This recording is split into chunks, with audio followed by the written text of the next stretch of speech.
tan iyo intii uu soo ifbaxay caabuqa coronavirus ayaa waxa uu saameyn gooni ah ku yeeshay bulshada daafaha dunida ku nool marka laga soo tago dunida saameynta uu ku yeeshay caabuqani safmarka ah ayaa waxa saameyn gooni ah uu ku yeeshay bulshada ku dhaqan Ismaamulkani Gaarisa waxaana kamid ah dhaqaale yari soo food saartay bulshada iyo cabsi baasan oo ay ka qabaan cudurka safmarka ah ee COVID-19 qaar kamid ah bulshada ayaa noo sheegay in qoysas badan ay soo food saartay nolol xumo qoysaskaasi ayaana ku tiirsanaa markii horeeto noloshooda dhaqaale ay ka helaan eheladooda oo ku sugan dibadaha taasina ay hadda saameyn uu ku yeeshay cudurkani coronavirus ee dunida saameynta ku yeeshay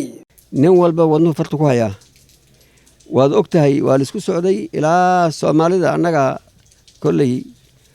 waxaan ku xirneen ilaa dibadaha dhaqaale badan baa wadanka soo galay dibadaha ka imaanayay wixii baa joogsaday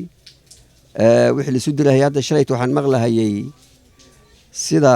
London oo kale nin cidiisa lacag u soo diray baa cidi hadda wuxuu cid baa gaajo iga dhamaanaysa waxa la leeyahay lacagti la diray baa la diiday baa la leeyahay eega anaga kuwaasaan la midnahay dhaqaalihiina wuxuu ku tiirsanaa gudaha iyo dibadda waxaan ku dhigi karaa maaji xoog badan waxay ahayd dibadda dadka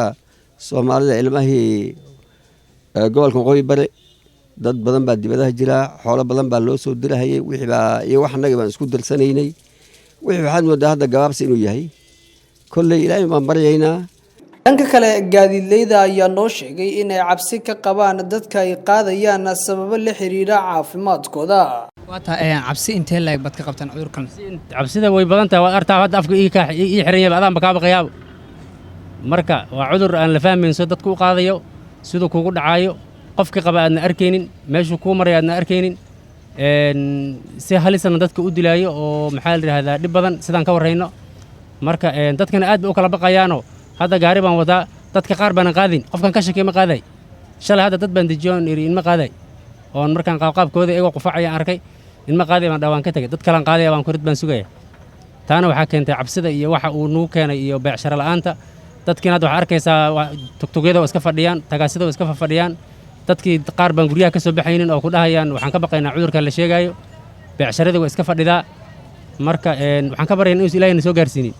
tan iyo intii uu soo ifbaxay cudurkani coronavirus ee saameynta weyn ku yeeshay guud ahaan dalka iyo daafaha dunida ayaa haddana waxaa saameyn weyn laga dareemayaa gobolkani Waqooyi Bari taasi oo ku yeeshay dhanka dhaqaalaha isu socodka iyo walibana qaybo kala duwan dhanka kale to cabsi ayaa u sii dheer dadka gobolkani Waqooyi Bari ay ka qabaan cudurkani coronavirus waxaana sidoo kale tana ay sheegeen in saameyn ballaaran uu ku yeelan karo haddii uu soo gaaro caabuqa coronavirus gobolkani Waqooyi Bari walow aysan jirin wax kiis ah oo ilaa hadda laga xaqiijiyay gobolkani